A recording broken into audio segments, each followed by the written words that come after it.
You are now locked in and listening to The Issue. This guy is a franchise quarterback, and no, I don't want to hear any pushback on that. It feels like a top 10 roster to me. It feels like it can win a championship. This is The Issue. Yo, what's up? We are back. It is The Issue. It is Thursday, May 16th, and we have another episode here for you today. 227th episode, to be specific, and we have a pretty good lineup to go along with that. So we're going to start things off. Tim's rant on Jared Goff and his contract extension should be interesting. I know that's a pretty pivotal one around the league right now. That's probably the biggest story, I'd say, is getting the most attention right now. So we're going to talk about that first, lead things off. We're going to finish the first segment with hits and misses, and then getting into the second segment, we will have our way too early over-under predictions for the NFL, so kind of some reactions to ones that we have seen, and then, of course, giving you ours. And then we're going to wrap the show up there with a hit, check, fold on the NFC East. Go through three stories each, kind of three different, thought patterns regarding the NFC East, talk about them, and then decide whether they are, in fact, a hit, check, or a fold. Little blackjack reference. Yes. It's a simple game, but I'm not very good at it. You claim you're not creative, but yet you come with ideas like hit, check, fold, which I thought it's a good idea. Yeah, I'm just not good at blackjack. Yeah. Maybe that's why we're doing it here, because I can't really lose money in this one. Yeah, I guess so. Yeah. But, guys, we appreciate you finding us however you are watching now. YouTube, Spotify, Amazon Prime Video to watch the show. You can listen on Spotify, Apple Podcasts, Google Podcasts, Amazon Music, iTunes, iHeartRadio, and, of course, the iHeartRadio app. So however you found us over the myriad of ways that there is to find us. We certainly appreciate it. We do appreciate it, so. You said 227. That's this episode. It's episode 227.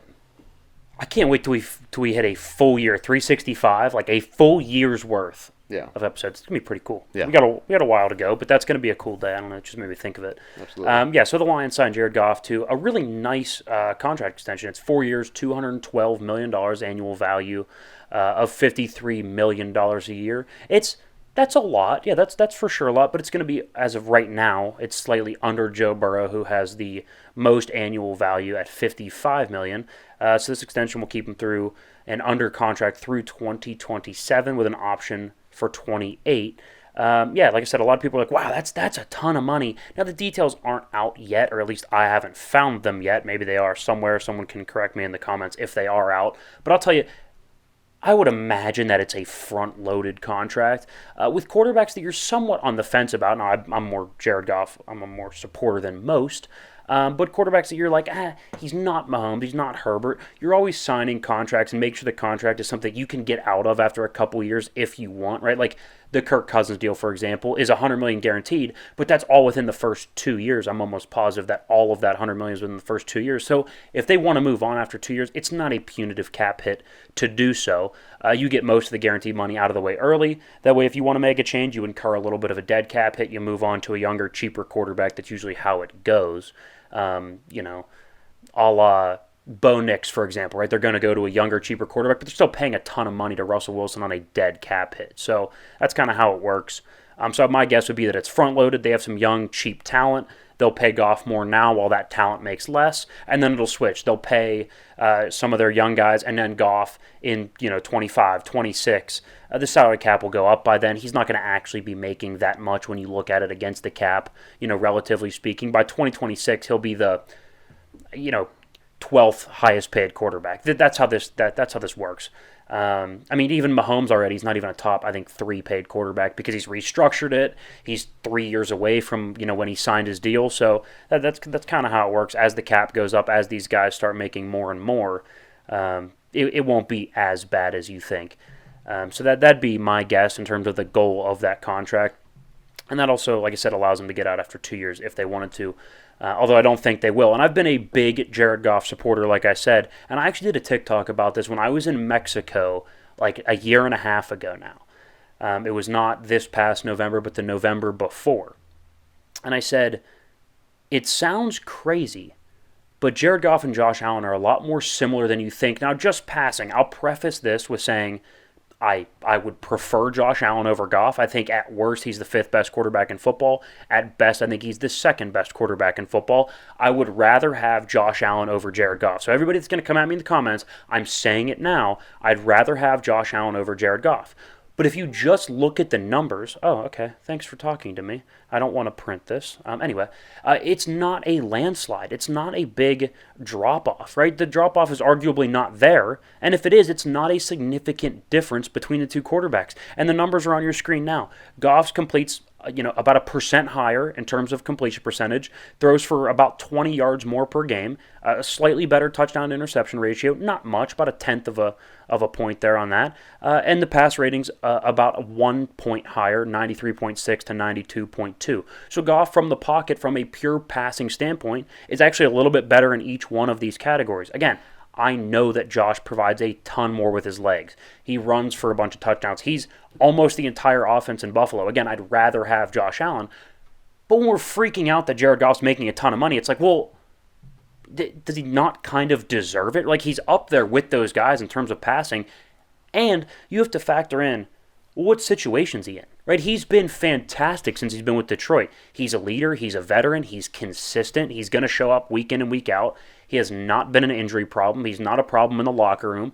A young team that's really, really built on culture. That's what Dan Campbell, has kind of built the foundation of this organization on, which is culture, maturity, doing the right thing, going about things the right way. Jared Goff embodies all of those things. It's more than just, hey, is Jared Goff good on Sunday or Monday or Thursday?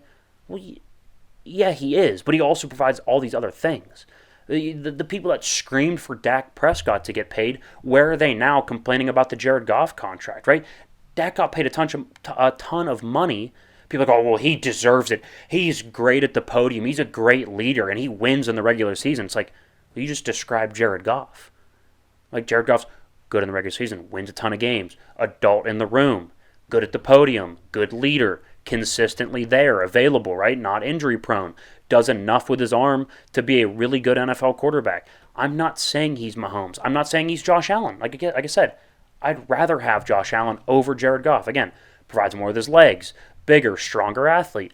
But Jared Goff's a really, really solid NFL quarterback. I think some people may be losing sight of that just because he gets paid a lot of money. The biggest thing that I want to go back to that you said is the situation. The situation that he inherited in Detroit when he came in.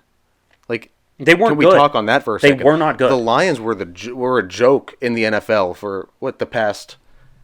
I feel like the only time I've ever watched the Lions prior to this Dan Campbell kind of revamp is, on Thanksgiving when they're one of the only teams that plays? Yeah, because I remember they have those awful uniforms that they wear on Thanksgiving that just don't look like anything. The helmet's just blank. The jersey's really boring. I don't mind them, but... they were 6-10, 3-12, 5-11, 3-13. Goff gets there, they go 9-8, and now 12-5. So that's a real measurable thing. Like, what did that place look like before you got there? And then what does it look like now? How have you been able to help change that? I'm not saying he's been the only driving factor, because I think Dan Campbell has done a fantastic job in Detroit. But I think agree. One of the things you have to look at is who contributed to that. Jared Goff. And now I also think if Ben Johnson leaves after this year, because he had a bunch of offers, or at least had a bunch of interviews this past season to be a head coach, he decides to stay with Detroit. He said they have unfinished business, which they do. They were a couple plays away from a Super Bowl berth. Like, let's not forget that, right? So he came back, unfinished business. If he leaves after a year, then we have to reconsider, right? New information, we always reconsider. Yep. If something different changes, because I think Ben Johnson's also another critical cog in that machine. But the situation lines up perfectly for Jared Goff, and he's been good in it. Yeah. Good offensive line, good run game, good weapons. Defense is improving, although not great. That says a ton about him, though. I would agree. I could not agree. And it's tough for him, right? Because you start with Jeff Fisher. He was really, really bad for a couple years, or a year. Then gets Sean McVay, is good, gets to the Super Bowl. And then not good enough. We're going to trade you to Detroit, of all places. Right. You're bad for a year, and then you say, okay, you know what, let's turn around, and they do. So it's like, you got to give a ton of credit to Jared Goff. I think he deserves every penny of that contract. Good for him. I think it's good for the Lions, too. That's why they're my team this year. The Lions are your team? Lions are my you team. staking your claim? I'm stamping that in right now. So I said what, the Bears and well, I guess not the Bears, well, kind of the Bears, because my guy is Caleb Williams, so so secondhand want them to do well. We said this, yes. You root for your guy and your guy's team, but then you also have your own team. Which mine's the Jags, because I'm a Trevor Lawrence guy as well. There you go. Because you said he's not generational. I didn't say he's not. You said there's an argument he's not. Yeah, there is. Sure, I disagree, but sure. Let's go to hits and misses, and actually our first hit will have to do with Caleb, so let's go ahead and get into that. All right, here we go. All right, hit number one here. My guy, Caleb Williams, already named QB1. Is there any surprise? He's already named the starter. What are we, 2 days into rookie minicamp? Already the starter. Absolute stud. Well, take into consideration of who that's against. No. What are you talking about? Tyson Bagent is a legitimate NFL starter, and he beat him out. Ah, okay. And Brett Rippon's an all-star. Mm-hmm. He's a Pro Bowl level quarterback. Of course he'd be the QB1. I'm surprised they didn't name him that when they drafted him on draft. I think Tyson Bagent, had a legitimate chance to be the starter, and Caleb just snatched it right from him because of his insane talent. I think the entire city of Chicago is about to have a legitimate wake-up call about week 5, 6 of this season when they realize. No, that's not correct. In fact, we're wagering on this. We discussed it a little bit, and we're going to wager on it. You don't like a lot of the let's put it this way, intangibles. You're not a huge fan of. No. But his talent you think is there, but you're worried about the other stuff. Yes, I think his talent's there, but also, we haven't seen that translate at the NFL level yet. So, I'm not 100% bought in on his talent either. I'm bought in. I'm in. So, what our bet is, though, there's 3 stat points, 4,250 yards, so 4,250, 24 plus touchdowns, and an 88 pass rating. If 2 of those 3 are over, I win this little bet. If 2 of the 3 are under, I win. You win the bet. Yeah. And loser, painting the nails. Yeah. Live on the air. And I'm almost hoping that I lose because I actually kind of want to be like Caleb Williams. I might paint him just because. I might paint them in a celebratory fashion when he wins Rookie of the Year. And when he finishes top 5 in MVP voting. And when they make the playoffs and win 2 playoff games. Look, I can't stop you. And when they lose to the Niners or the Lions in the NFC Championship game. I'm not going to stop you from being yourself, but let's just say you're going to have questions to answer if you do that. If he wins Rookie of the Year, I may do it in celebration. But my point being, so somewhere around the end of the season, we'll be painting your nails when he eclipses all of those numbers because I think he's going to throw for 4,300 yards, 26 touchdowns, and have a pass rating of 93. That's my guess for the year. Okay. And I feel good about it. Miss number 1 here. The other person I backed was Drake May. I thought Drake May was a better prospect than Jaden Daniels, and it's so early. But the first videos aren't looking good. Not looking good. But hey, he looks just like Tom Brady walking in there. It does not look good, man. He just looks slow. The delivery's long. Reminds me a lot more of Sam Darnold than he does like Josh Allen. Yep, which is a problem. It's a big problem. Big problem for sure. Look, ton of time. Nobody thought he was a day 1 ready starter, so we have time. But, week 1 grade, not looking good. Not looking good. Jaden looks good. Drake does not. Again, rookie minicamp. Ton of time. Nobody thought Drake May was going to be ready day 1, so I'm not freaking out, but it's something. Listen, it's not everything, but it's something. Since Tom Brady, New England has been the place where prospects go to die. We're Mac really Jones, good. Yes. Bailey Zappi. You walk in there, you're highly touted, done. Yeah, we'll see.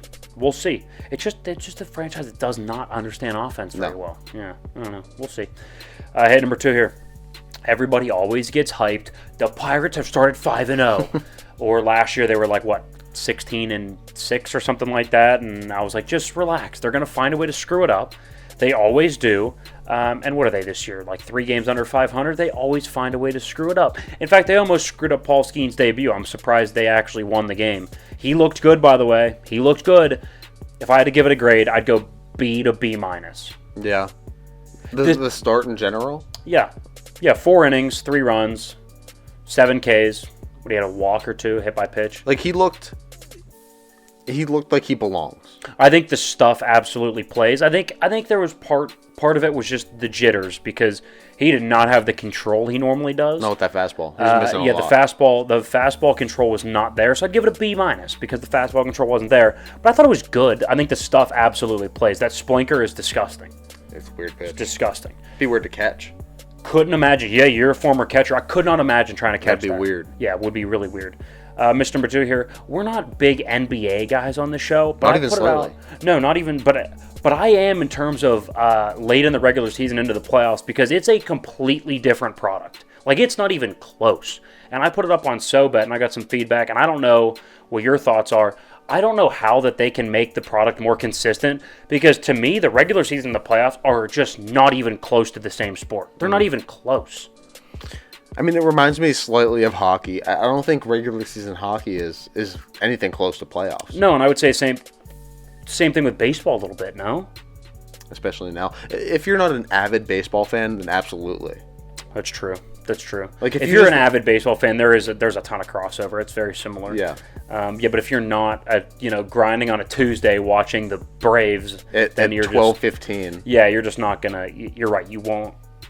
You'll see more of a jump in intensity to the playoffs. But maybe it's because I'm a casual. But it just doesn't even seem like the same sport. NBA has always been so boring to me because they just don't try. But in the playoffs, they do, and that's why it's been so good. And I will watch those. We watched it at the bar the other day, and it was fantastic, and I won some scratch. Okay, yeah.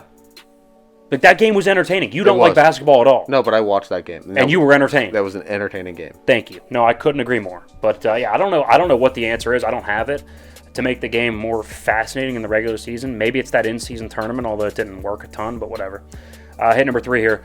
The Raiders are just a mess. Story out is that Tom Telesco, we are comfortable with Aiden O'Connell and Gardner Minshew competing for the job. And I've been a Gardner Minshew supporter, but not in that division. You can't roll out with AOC and Gardner Minshew against Mahomes, Herbert, and whoever Sean Payton starts, probably Bo Nix. That's not going to work. No. That's not going to work. Here's call me crazy. Atlanta should have signed Gardner Minshew, and the Raiders should have signed Kirk Cousins. I don't hate it. That would have been made a lot more sense for both franchises.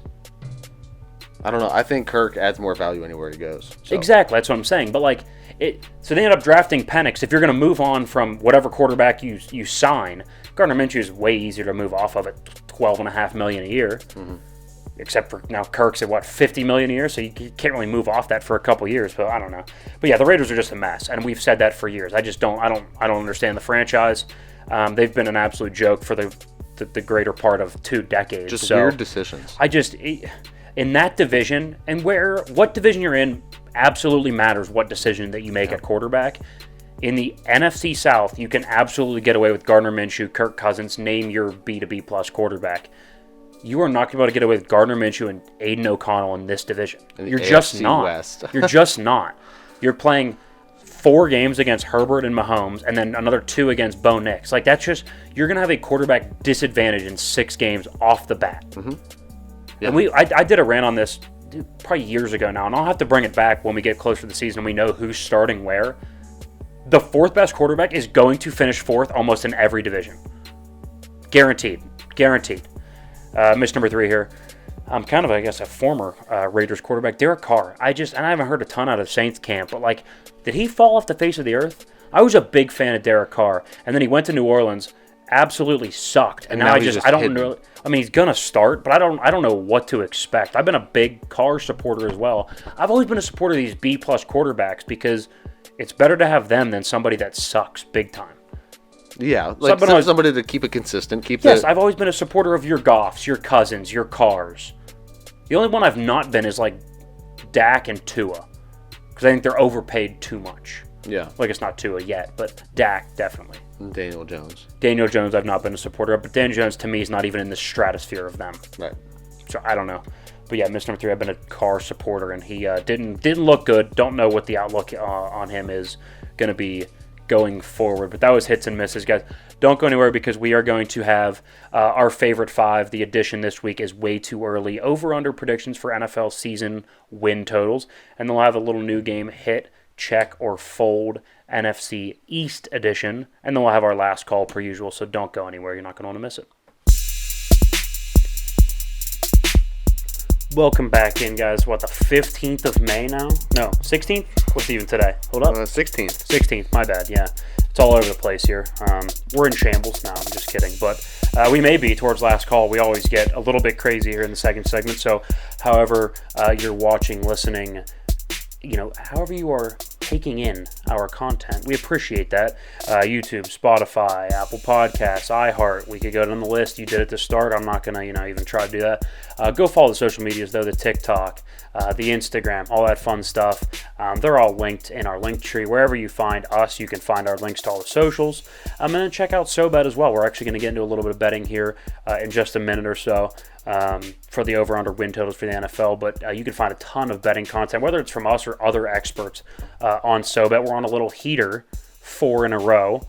Hopefully going to make it 5 here pretty soon. So, yeah, it's been good for us. It's been good. We're up a bunch of units on the month of May here. So go ahead and tail a couple of our bets. We're not crazy. We're not throwing mad money, but we're up units. We're making enough to buy some meals, some lunches. Here's how I justify it.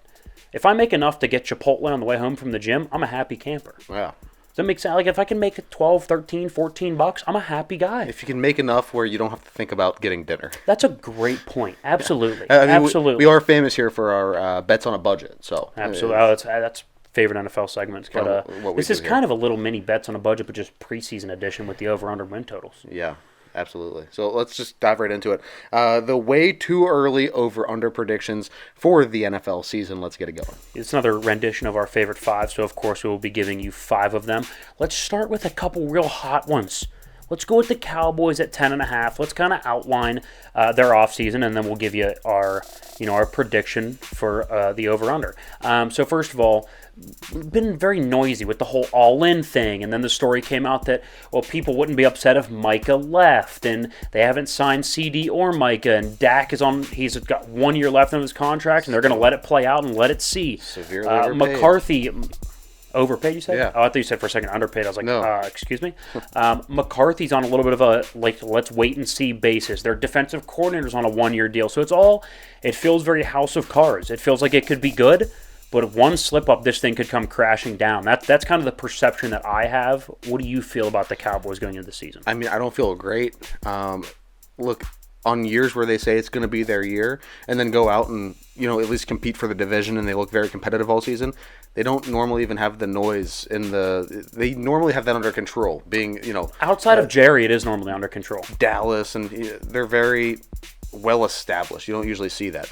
So with those concerns going into the season, I think that's something that you could see fester and then multiply in the locker room where, midway through the season, they lose a couple meaningful, turning point type games. Yeah. And the locker room starts kind of going after each other. I don't love it. Yeah, and you hate to think about injuries as a factor, but it's something you have to take into consideration. If CeeDee Lamb has a high ankle sprain and misses 5 weeks, who are they throwing the ball to? You have a legitimate problem. Do you know who their wide receiver 2 is right now?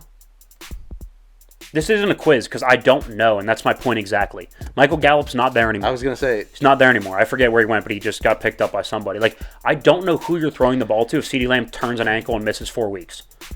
And he's been healthy for his entire NFL career so far, but he's a slender receiver. Would it shock me if CD had the first injury of his career? So we're taking the under here. I would go under. Okay. Yeah, I think slightly. I think it's a 9-10 win team. I think they're competitive. They'll probably make the playoffs. Well, I don't see them as an 11+ win team. This is going to be interesting next segment. If you're watching this video as a standalone, just go watch the video that we post about hit, check, fold, because we're going to be going through the entire NFC East, and I think we have some pretty good Dallas takes. Yeah, it's going to be good. Let's go to the Chargers, 8.5. You guys know I'm a big Harbaugh guy, which in turn made me kind of a Michigan guy. I'm not normally a Michigan fan, but I like Harbaugh a lot.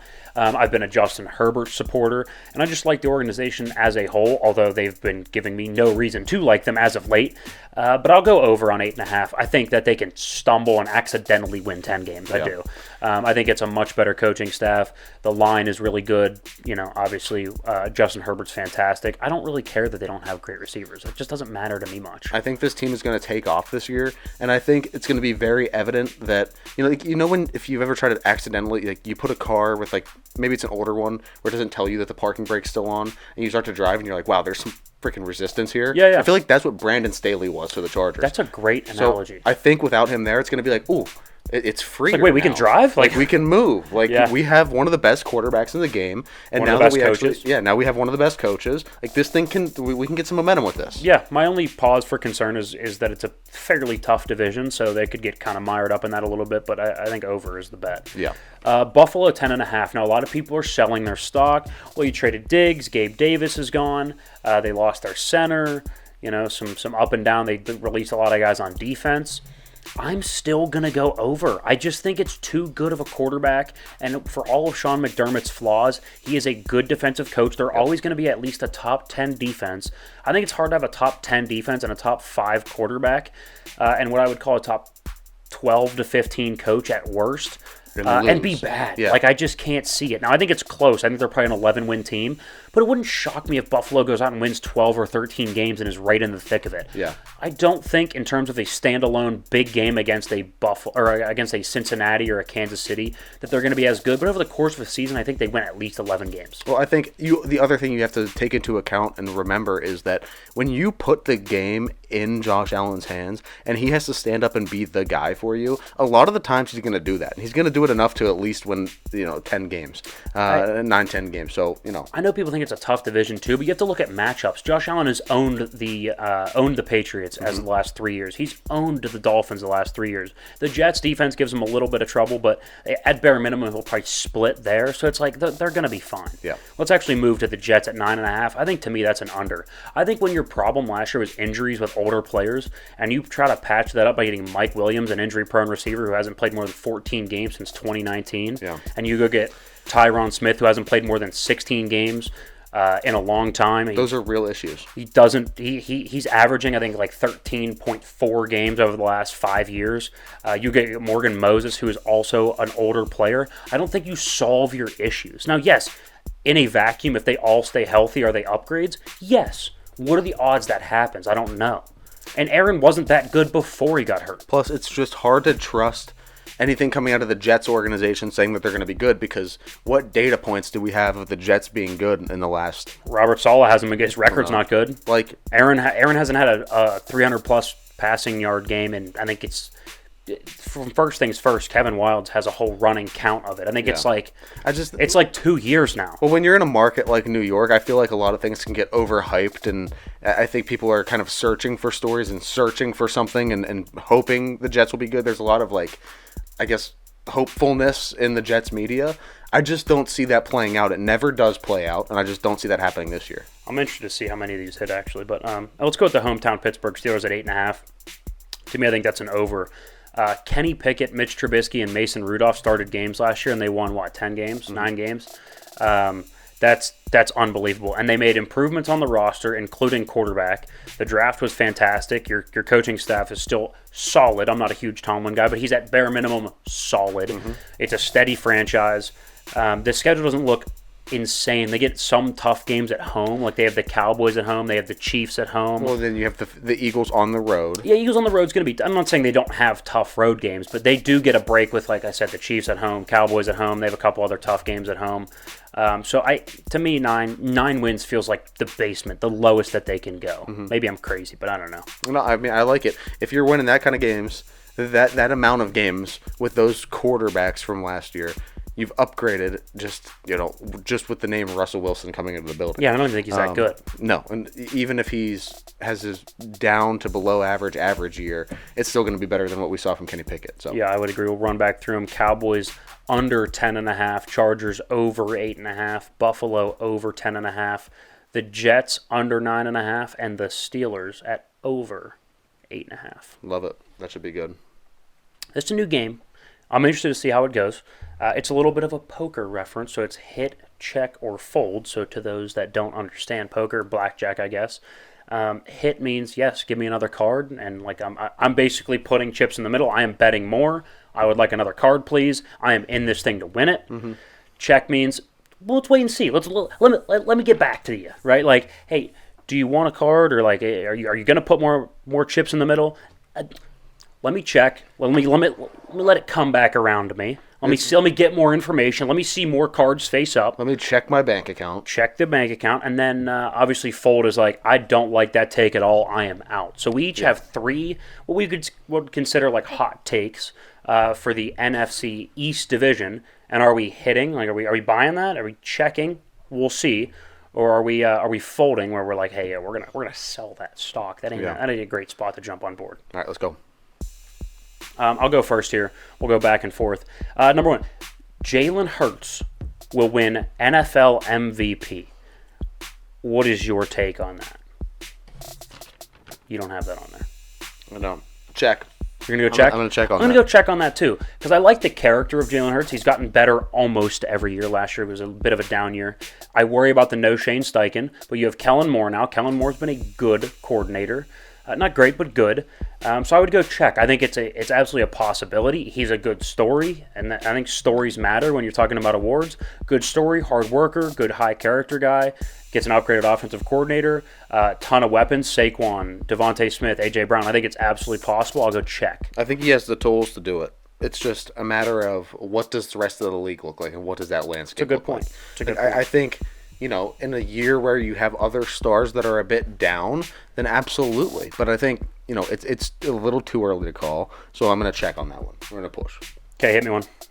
All right, staying in the theme of Philadelphia, I have Philadelphia wins the division. I'm buying that. Yeah, no, I would go hit. Yeah, hit me with that. Absolutely. Yeah, I would put money. I'd put my chips in the middle, if you will. You're hitting me. Absolutely. Yeah, I think they're the better team, especially if we have Dallas going under 10.5. Mm-hmm. I think Philly's over-under's at 11.5. I would pause to go over, but I think they're at least an 11-win team. Yeah. I would go hit. Okay. Let's go with my second one here. Dallas will finish below 500. Below 500. I'm going to fold. You're going to fold on that? I think Dak and at least the supporting cast around him is talented enough to win 9 games. I think this all, and the schedule comes out soon, so this is going to be an interesting one. I think it kind of depends on how it shakes out. This is going to be my hottest take. I'm going to go hit. Wow. Okay. I'm going to go hit. I think it's an 8-9 team. I think they're going to struggle early. Again, it depends on how the schedule falls. I think they're going to struggle early. That's a take. And then it's going to get really dicey with the coaching staff, Jerry Jones, Dak. It's going to get really dicey. It's going to kind of throw the whole season off course. I'm going to go hit on Dallas finishing below 500. Okay. It's my hottest take. I was going to say that one's going to be, if that hits, you'll look at the smartest man in America. Yeah, it probably won't. But it might. Might as well take No, you know what? I'm staying. That was a half-assed take. No, they will finish below 500. I got to stand on it. There you go. They stand on business. I was going to say, back yourself up a Give little bit. me your second one. All right, I'm going to go Dallas as well here. Dak has a career low season, so I guess this fits right into yours. Oh, hit. Absolutely. I'm hitting. Yeah. No, I think so. And now, a lot of people are talking about this. Is it like a conspiracy that they didn't draft a running back? Like, are they trying to set him up to fail so they don't have to pay him as much? I don't think that's the case, but it's a reality that he doesn't have a ton of talent around him. It's CD and who else? Nobody offensively. Correct. I mean, I guess your defense is pretty solid, but you have to score points. It's good. Not great. It's good. I would go hit. What are you? Yeah, I'm in between check and hit. I'm gonna lean hit. I just think, you see it a lot, especially where a player has a great season. Like Dak had a great year last year. Yeah. MVP talks, was all in it. I think we see that regress a little bit this year, and I think the pressure of you have to do it this year. You have to do it this year, or else you are not getting signed. Yep. You're not going to find another contract. Well, no, somebody will pay him, just not with the number he wants. Right, but you're not going to get the contract that you had or that you want to have. Yes. Yeah, he has to play well. That's for sure. Yeah. So I'm going to go hit on Dak has a career low season. All right, my third one here. Daniel Jones will not make it through the season as the starting quarterback. He will get benched at some point. I will go hit. I'm going hit as well, and I think it's hilarious because we didn't look at each other's lists before we made these, and I came to you and said that was going to be mine, but you already had that written down. I did. So we're on the same page. We are, I think, 100% in on Daniel Jones being a complete failure this year. Yeah, I don't even know who their backup is, but that guy will start at some point. Yeah. Yeah. No, I think a big thing of it is the money. And so if you want to have any chance to trade him as a healthy asset, you're going to probably bench him at some point, kind of like the Russell Wilson thing last year, where it's like, hey, we're going to move off you. We don't want to ding you up, and if we play you more, you get more guaranteed. It's a weird thing. But, I would go hit on that one. Yeah, I'm going hit. All right, give me your third and final. All right, the Washington Commanders compete for a wild card spot. So they've made some additions. We talked about the fact that they had a really, really good draft. They looked really solid this offseason, and they do have some pieces returning. So what do you think about the Commanders fighting for that wild card spot. I'm going to go check. I'm lukewarm on that. I don't know. Because remember, it's the weaker NFC. Yeah, it's the weaker NFC. It definitely is. I do worry about the whole rookie quarterback thing. My concern is actually, does Jaden Daniels make it through the full season healthy? He is slender, man. He is small. That's a concern. That's a concern. Yeah. So for that reason, I would go check with a caveat that I think if he stays healthy, I would go hit. If I could guarantee that he stays healthy, I would go hit probably. Okay. Yeah. Fair enough. Guys, that was hit, check, fold. Hopefully it went well. That was Drop good. it in the I liked it a comments. lot. Let us know what you think. I liked it a lot. Yeah, let us know what you think. I think that's going to be a really good way to kind of analyze different situations now. We need some more folds in there next time. Yeah, but I mean, that's okay. When we have takes, we're making hot takes. Yeah, we're out there toeing the line, if you will. We're in the production of hot takes. Let's get the last call. So if you're new here, last call, we just kind of spend 3-4 minutes, nothing crazy. And as we talk about something a little more off the wall, like what the first time was like favorite occasions of beer. Second time was what, favorite drinking game? Favorite drinking game. And then now we have favorite, or I guess not even top 5. Ticket. Top 5 cereals. So top 5 cereals. Get as nostalgic as you'd like. We could go back and forth draft style, or we could just go with our lists here. What do you think? It's more interesting when we go back and forth. Okay, so let's start with who has the pick? You have the pick because if you win predictions, you get the first. Okay. The first pick. I would go first overall. I'm going to go Cinnamon Toast Crunch. Damn it. I'm going to go CTC for my number 1 overall pick. I think it's a versatile cereal. The milk is fantastic. They don't get too soggy, but they loosen up a little bit. And I would make the argument that they taste better about half loosened half up. soggy, absolutely. Yeah, like half soggy. Yes, you don't want to get some crunch, but like the milk is in there. Couldn't agree more. Yeah, so I'd go CTC at 1. Okay. Yeah, you stole mine. Was that your number 1? Yeah, it was my number 1. Oh, look at us, cuz. All right. So like, how do we do this now? So I have to find another one on the fly. Figure it out, cuz. Okay, so my number 2 will bump up to my new number 1. Honey Bunches of Oats. I think it's completely looked over and like very underrated, but I think Honey Bunches of Oats is one of the best cereals. You get the crunch with the granola, but you also get the cornflake consistency. You get a little sweetness with the honey. Yeah, you do get the sweetness with the natural sweetness, if you will, and that sweetens up the milk. So let me go a step further on that same vein. And I thought you were going to take it when you said honey nut Cheerio. How about a good honey nut Cheerio? I'm sick of this game. Huh? I'm sick of this. How about a honey nut Cheerio? I love game. A good honey nut. The regular Cheerios are good, but the Honey Nut Cheerios are so superior. Mm-hmm. And here's why they're in the 2 slot. Because it may be a boring number 2 overall pick, but they're so versatile. I love a good dry Honey Nut Cheerio, but I could also have it in milk. So I think that's why they bump up to the 2 slot here. Okay, yeah. Was that your number 2 as well? No, that was on my list. Though. Okay. My number 2, I'm going to go with a Frosted Flakes. You got me on that one. Okay, yeah, I like a good Frosted Flake. I just think... you get like the frosted element of it, which is just like, sweetness, the sugar, yeah, the caramelized sugar on the outside of a cornflake.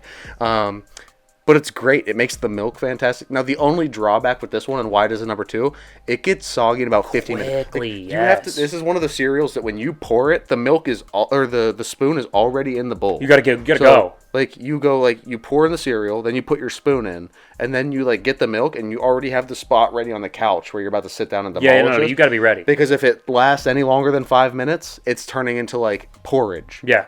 Oh, good word. All right. With my 3rd overall pick, my 3rd round pick, that was my 3rd round pick. But I'll take my last down. one that I have on my list. I'm gonna go Rice Krispies. Thank God. I'm going to go Rice Krispies for my 3rd round pick. How about soggy? Again, also versatile. Do get a little soggy. I like the snack crackle pop, and I like that you can make a nice fun treat out of them as well. Okay.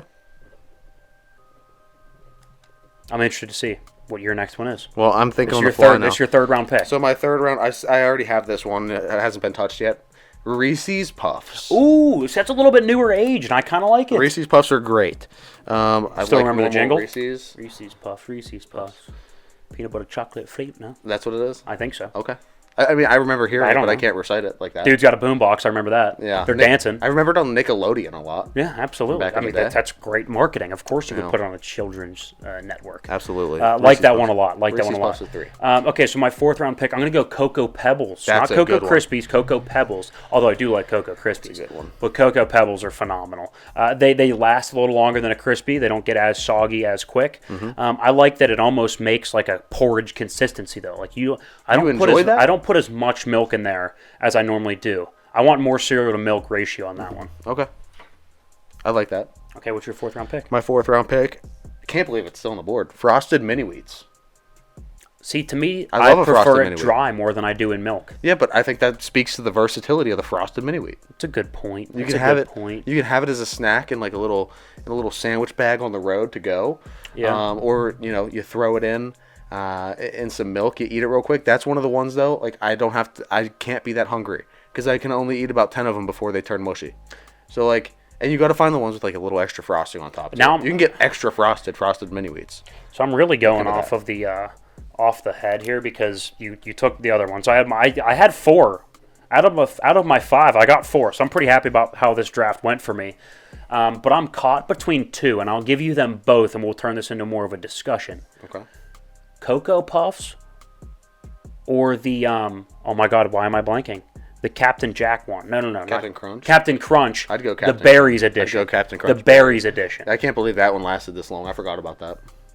I'll go with the Captain Crunch Berries edition because I already have Cocoa Pebbles. They got the chocolate slot covered. Very similar. Yeah. So I got to mix it up and get some fruit in there. Okay. I'm going to go to one that is completely like on the newer end of things, on the newer end of the spectrum. I think you may have had them.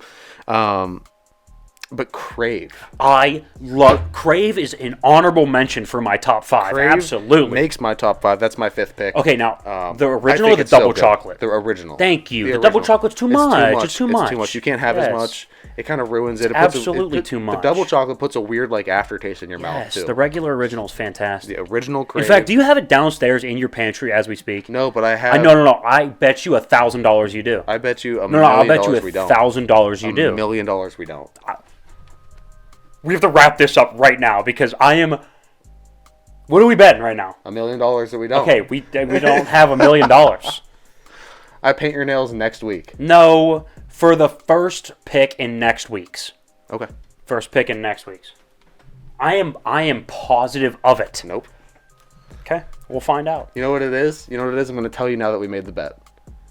It's a filled Cinnamon Toast Crunch. It's Wrong. Cinnamon Toast. I promise. Wrong. I promise. Wrong. Which, by the way, I haven't tried that, so I'll have to try that.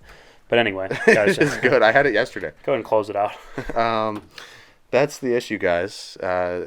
As we warned you about when we started that segment, the second segment or the third segment, whatever the last one is of the show, tends to go off the rails. So we do apologize. Hope you were mildly entertained, at least. So we will be back next week. More NFL to talk, maybe a little bit of baseball. Who knows? It'll be sports. Next Thursday, we'll be back. That was The Issue.